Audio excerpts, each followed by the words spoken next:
Olá você, tudo bem? Estamos começando agora o programa Notícias Nacionais e Internacionais com o Dr. Orlando Gomes. No programa de hoje, muita informação e notícias esclarecedoras. Tudo bem, doutor? Tudo bem, Clodoaldo. Estamos aqui para comentar as notícias. Notícias comentadas. Doutor Orlando, não só da investigação, mas quando a pessoa é levada lá perante o promotor, ele tem o direito de permanecer em silêncio para não produzir provas contra ele? Como que é essa situação, doutor? Aqui está a Constituição Federal e a Lei do Silêncio. A Lei do Silêncio. A Lei do Silêncio dá o direito ao réu a ficar calado.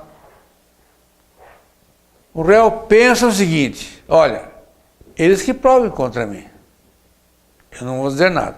Então chega no delegado, o delegado, como é que foram os fatos? Bom, eu me nego a falar e só vou falar em juízo. Aí chega em juízo, o juiz pergunta no interrogatório, ele fala, bom, vou ficar calado. Calado não tem prova contra si. Se o réu vai perante o delegado, perante o juiz, e diz que vai permanecer em silêncio, aí cabe à justiça provar. Se a justiça não provar, ele será absolvido. Porque sem prova não há crime, não há pena, não há punição. Agora é o seguinte, o silêncio pode levar o juiz a entender que o réu deve. Sim, quem cala consente, né? Quem cala consente. E aí tem a oportunidade de esclarecer os fatos. Se ele prefere permanecer em silêncio é porque ele tem medo de falar alguma coisa que pode o prejudicar ou prejudicar alguém, né? Mas é um assunto muito polêmico, sabe? Porque você veja uma coisa, se há uma acusação contra um réu, o juiz não pode condenar sem prova. Agora, a convicção do juiz de que o réu deve, a convicção dele somente não pode levar à condenação. O réu se mantém calado. O juiz fala, ele deve, mas não tem prova. Então, aí é uma questão polêmica. E cada advogado orienta o seu cliente da melhor maneira. Mas eu particularmente entendo que o silêncio talvez seja o melhor negócio. Porque, repetindo, a convicção do juiz, o réu chega perante o juiz. Na polícia e em juízo, ele diz, olha, eu vou manter em segredo, em silêncio. Invoco a lei do silêncio. Fique quietinho. Se não houver prova, não há condenação. Mesmo que o juiz se convença de que ele deve. O juiz se convence, mas não há prova, como é que ele vai condenar? Né? Mas se há indícios, não há provas concretas, mas indícios. Indício não pode condenar ninguém. Por indício, não. Indício não pode levar à condenação. A condenação só é possível mediante a prova. É o que diz a lei. Só indício. Doutor Orlando, mas e quando há prisão em flagrante, preso com a mão na massa? Mesmo eles permanecendo em silêncio depois, já é um indício, já é uma prova. Porque aqui o artigo fala o seguinte, o artigo 301, né?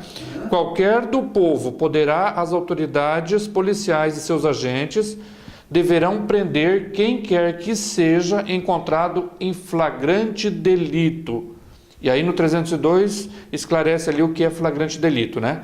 Está cometendo a infração penal, ou acaba de cometê-lo, né? Ou é perseguido logo após pelas autoridades, pelo ofendido, por qualquer pessoa, em situação que faça presumir ser o autor da infração, é encontrado logo depois com instrumentos, armas, objetos ou papéis que façam presumir ser ele o autor da infração. Prisão em flagrante. Prisão em flagrante é quando o réu é pego na hora que ele está cometendo o crime. Mas esta prisão em flagrante é definitiva? Há uma série de requisitos da lei para a validade da prisão em flagrante. Há uns requisitos a serem cumpridos. Em muitos casos, o delegado pode ser subornado. Por quê? Às vezes o réu tem dinheiro. É pego em flagrante. Ele pisca para o delegado. O delegado lavra o flagrante. Mas o delegado é muito hábil em flagrante. Ele sabe onde pode deixar uma brecha, uma falha. Lavra o flagrante, manda para o juiz, em seguida o advogado entra com o relaxamento da prisão e relaxa. Porque há muitas coisas, muitos detalhes que, se forem omitidas, a prisão em flagrante é relaxada. Agora, em tese é o seguinte: a prisão em flagrante autoriza sim a prisão preventiva. Há alguns casos, aqui não tem, por exemplo, em que houve a prisão em flagrante, que você sabe qual, não vou dizer nome, houve a prisão em flagrante. Além da prisão em flagrante, o juiz decretou prisão preventiva, para garantir. Por quê? Porque se for relaxada a prisão em flagrante, o réu permanecerá preso pela prisão preventiva. Doutor, é bom esclarecer também para os amigos que nos acompanham, principalmente, que às vezes as pessoas não entendem que cabe sempre recursos, que há sempre uma forma aí de estar entrando com recurso, com um relaxamento para a prisão, para responder em liberdade, mas tudo isso já está previsto no Código Penal justamente para que o cidadão ele tenha direito à ampla defesa também, que ninguém seja condenado injustamente, não é? Os jornais, Cláudio Alto e telespectadores, anunciaram esses dias que um delegado disse: eu não vou prender mais ninguém. Você conhece esse fato? Sim, o desabafo do delegado, O desabafo exatamente. do delegado, sai do jornal. Eu não vou prender mais ninguém, não. Porque eu prendo, o juiz solta. Eu prendo, o juiz solta. Mas o juiz solta baseado em fundamentos legais. Nenhum juiz dá sentença sem fundamento legal. Todo juiz dá sentença com fundamento. Ele é obrigado a fundamentar. Ele é obrigado a fundamentar. Agora, você sabe que aqui em Londrina, por exemplo, há um caso de um político que certamente vai ver o processo dele chegar ao final sem julgamento. Sem julgamento, né, doutor? Também tem isso que é Pela prescrição. Pela prescrição. E pela idade. Por quê? O artigo 109 do Código Penal, Processo Penal, dá a tabela da prescrição, conforme o tempo de condenação na capitulação do crime é a prescrição. Mas se o réu tiver mais de 70 anos, cai pela metade. Então, aqui em Londrina, há alguns réus que já completaram 70 anos e que a prescrição vem pela metade.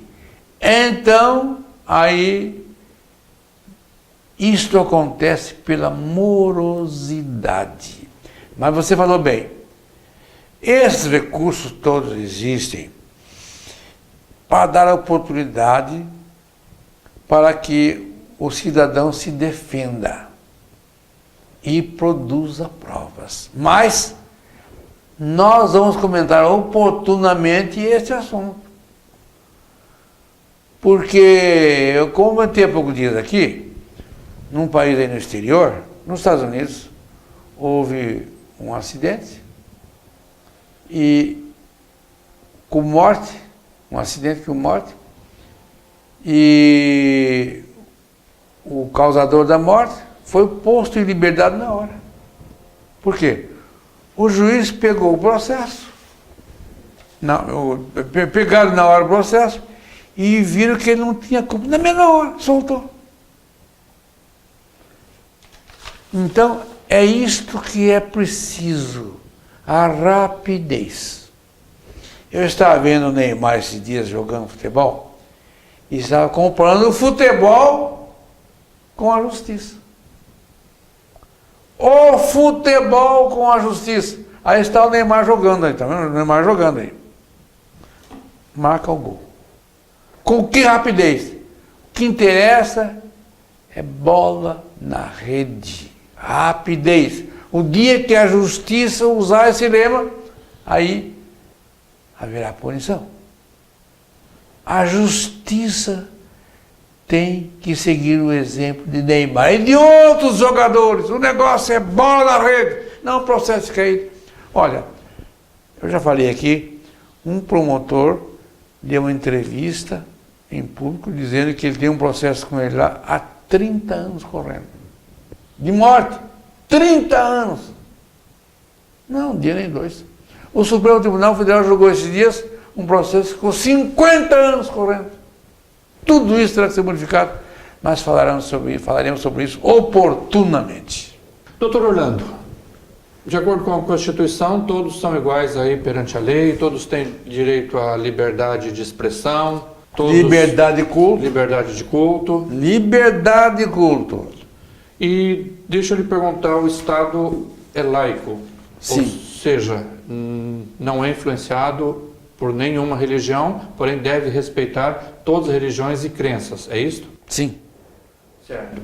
Doutor, tivemos um caso recente na cidade de Roncador, no Paraná, onde uma professora de inglês, numa instituição pública, no momento da aula, pediu para que todos os alunos se levantassem para que fosse então feito ali uma oração. Naquele momento, 2 alunos se recusaram a levantar, porque eles não concordavam, não eram da mesma... Receita religiosa. Exatamente. Não era da mesma religião ali, então era contra os princípios dele. Diante disso, a professora pediu para que eles se ausentassem da sala, então, saíssem da sala. Gerou muita polêmica porque o aluno aí se sentiu discriminado, certo?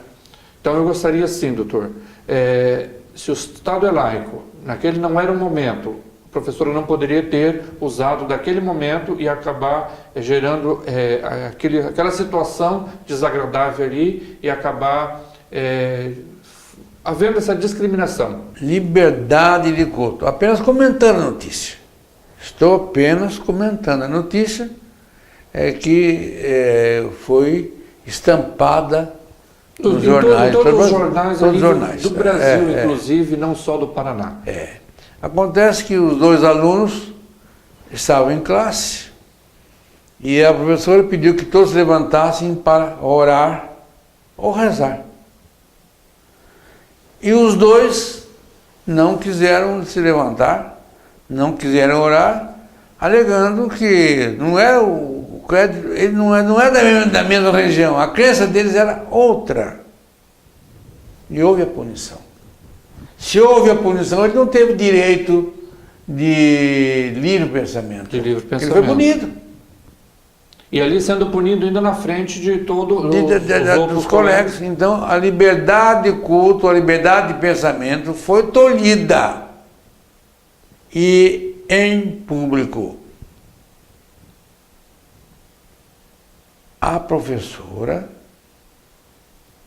mal orientada, sem conhecer os princípios religiosos, sem conhecer a lei, entendemos que precipitou-se, foi imprudente.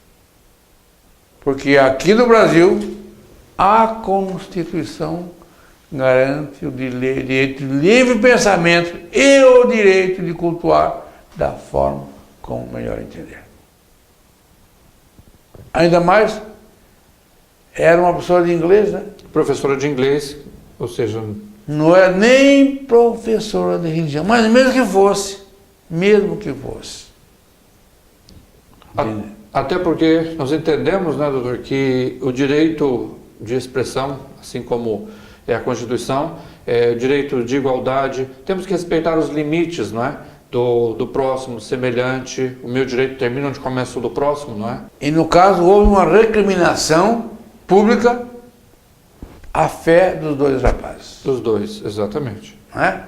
Que acabou gerando todo um transtorno, sentiu-se aí discriminado, humilhado perante os outros grupos. E é possível que surja aí uma demanda.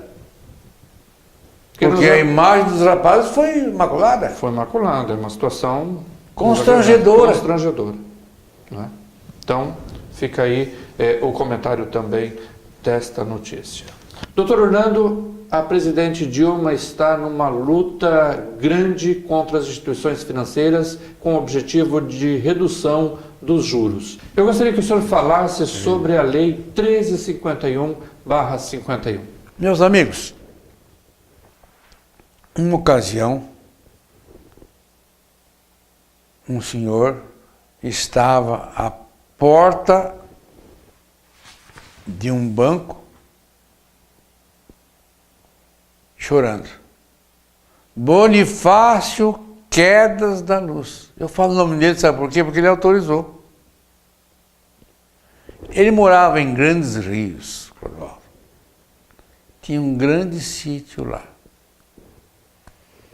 E ele veio a Londrina chorar à porta do banco. Isso eu vi. Chorar à porta do banco. Porque ele estava perdendo o sítio dele. Porque se ele vendesse o sítio, ele não pagaria a dívida. Se ele vendesse o sítio, ele não pagaria a dívida. Aí ele entrou em juízo, conseguiu salvar o sítio dele e hoje mora aqui em Londrina. É bem possível que ele esteja ouvindo o nosso programa. Mas ele chegou aqui em Londrina chorando, chorava copiosamente, dizendo que não poderia, de forma alguma, perder o seu sítio de café. Clodoaldo, às vezes falta um trabalho de esclarecimento, mostrar a lei, comentar a lei. Vocês façam uma conta aqui, Clodoaldo. A lei que nós falamos aqui, 1351, diz que os bancos não podem cobrar mais do que 1/5 do valor da operação. 1/5. A lei fala. A lei é clara, está aqui a lei. Aqui está a lei. A lei fala: os bancos não podem sacrificar o cliente, quem toma o dinheiro emprestado, não pode cobrar mais do que 1/5 do valor da operação. Vamos fazer um exemplo para que vocês todos saibam o quanto é que o banco pode cobrar, entre outros dispositivos legais. 1 milhão em um ano. Qual que dá? 10%? A 10%, 2.964.000, quase 3 milhões. Esta conta de 1 milhão vai para 2 milhões 900, quase 3. E um passa para 3. Num ano, hein? Por quê? Eles cobram até 10% ao mês. Por isso que é essa inadimplência. Mas a lei impede, esta lei a que me referi, diz que a oneração não pode passar a 1/5. Quanto que é 1 milhão? Quanto que é 1/5 de 1 milhão? 200 mil. 200 mil. Nessa operação, os bancos não poderiam cobrar mais que 200 mil. No milhão, 200 mil. Mas vai para 3 milhões. A presidente da República, Dilma, tem falado muito sobre isso. Os bancos públicos já reduziram os juros. É preciso que se leve em conta isto, que esta lei seja sempre posta à frente dos bancos. Em que os bancos não podem cobrar mais do que 1/5 do valor da operação. Entre outras disposições legais, os bancos não podem cobrar mais que 1% de juros. A mora prevista por lei, mas o básico é isto, é 1/5 do valor da operação. Isso tem sido levado a juízo. Isto tem sido levado a juízo. Fica aí o nosso comentário a esta lei que limita os lucros dos bancos. O que é o spread? O spread é o seguinte, é a diferença que há entre o que o banco paga quando toma o dinheiro emprestado e o que ele cobra quando dá empréstimo. Por exemplo, eu empresto lá 10 milhões para o banco. O banco me paga 1% ao mês, que seja. Mas ele pega esse meu dinheiro e empresta a terceiro para quanto? 7, 8, 10% ao mês. Esse é o spread. E esse spread está controlado por essa lei. O que é preciso é que façam valer seus direitos. Como dizem, precisa de uma lei simples. Cumpra-se a lei. Cumpra-se a lei e desaparecem esses abusos, essas explorações que levam muita gente à falência. O Quedas da Luz chorava à porta do banco. Estava perdendo a sua propriedade e acabou salvando a propriedade. Doutor Orlando, algumas pessoas que acompanham o nosso programa aí, que são aí nossos patrocinadores também, não é? É, exatamente. Eu queria mandar um abraço ao advogado Moisés de Godoy, meu prezado colega, meu conhecido há muitos anos. Moisés de Godoy, um abraço a você, Moisés. Meu grande amigo, colega de lutas perante a justiça. Um abraço ao Silvio Romero, contador aqui do 4º andar da Avenida Paraná 427. O Pedro, do Rancho Gaúcho, o Marcos lá do Sorvetes Primos, né? Eduardo, Alfaiate, e a todos quantos estão com a televisão ligada. Um abraço a todos, meus amigos. Um forte abraço a todos e até o nosso próximo programa, doutor. Voltaremos amanhã nesse mesmo horário com notícias comentadas. Nada mais do que notícias comentadas.